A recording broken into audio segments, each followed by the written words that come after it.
Right, I tried to go through Gaddaffi's Green Book. I had to read through and relate to you some of the things he said. Before I start, it might sound a little utopian, and you may say, sure, he's a country full of oil. But look at Scotland. It's full of oil. It's full of heroin addicts and crime and alcoholism and society in disintegration. So that's not really the correct answer. And even Algeria next door has plenty of poverty and plenty of oil. So anyway, in Gaddaffi's Green Book, some of the salient points. Well, he doesn't believe in poultry farming and well, in the mechanized sense that we have. And he doesn't believe in wage earning. He thinks it's past its sell-by date, that it doesn't work, it's exploitative, that workers should be in a partnership. And he's all for scientific advancement, but wage earning is a very mild form of slavery, and he doesn't see that as a solution.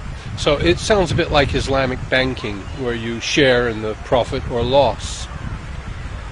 Everyone should own their own home. No one should own land in a private way, and nor should it be, it shouldn't be publicly owned. If you use the land, you're entitled to have it, and that goes for your heirs as well. As for state education and everyone having the same textbook throughout the state, he's totally against it. People should pick and choose what they want to learn, and he's quite against nurseries. So, homeschooling is also okay. The woman gets to keep the house in the event of a divorce. The house is the woman's ownership. She owns the house, as opposed to the man. And women shouldn't have to work when they're pregnant. And breastfeeding, he's very pro breastfeeding for a couple of years. Okay, continuing. Well, he regarding sport, he thinks spectators are very foolish. It's just a big industry, taxing society. Participate in sport by all means, but to go along and be one of thousands watching other people is just a scam, and it's a foolish thing to be doing. Gaddafi is often referred to as secular, which I accepted, but in fact he's constantly talking about religion and tradition. They are our natural laws.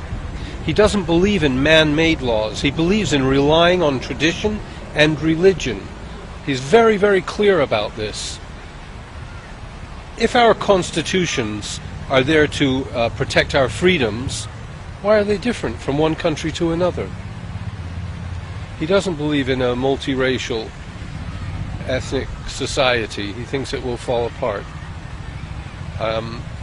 So sport and that, and democracy as we have it is just a form of dictatorship. The strongest sect or party will rule over all the rest of society. So he doesn't see it as that democratic. And he visualizes the future as a place without money and without profit, that we evolve. And if you want to destroy a society, destroy its family. Really, just got to compare what he's talking about, and indeed the conditions in Libya, with what we're living through. It's like the devil and the angel, and he is the angel by comparison. The Libyans have the longest life in Africa. They have a tremendous social welfare system.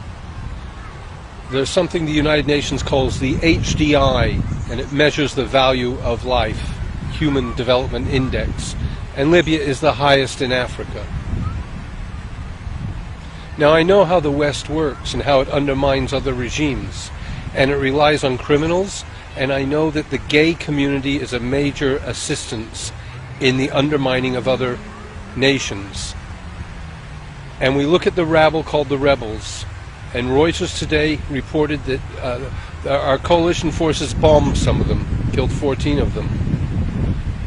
But it all seems clear to me that the West, with our oligarchy, and I won't mention names, couldn't bear couldn't bear an alternative to their debt-ridden slavery that we all have to live through. Couldn't bear an alternative to this society that's in total disintegration, where there's harassment and fear, where the Libyan foreign minister has defected and come to Britain with the help of M16 apparently, the British press says. And it doesn't really add up, because he was actually kicked out of Britain many years ago and so forth and so on. Well, maybe he was a spy. I mean, these things happen. And you get into that situation through being compromised and set up and entrapment, which might explain a lot of our politicians' behaviors.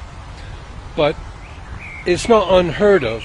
And when your masters tell you you have to leave or act, or they will out you, you have to do what they say. Yasser Arafat in the PLO, his right-hand man, turned out to be a spy over many, many years. They took him out to sea and shot him and killed him. There was a trial. And this happened about the same time as a peace agreement was unfolding. And it would seem that part of the peace agreement was divulging the spies in each camp. Now, in Harold Wilson's socialist government of Great Britain, there was always said to be a Soviet spy in a high position. Well, you'll discover, if you go on Google, that Harold Wilson himself, the Prime Minister, is the prime suspect of being a Soviet spy. So, of course, in this day and age, there's electronic surveillance, and the ball game has changed. But it's a logical explanation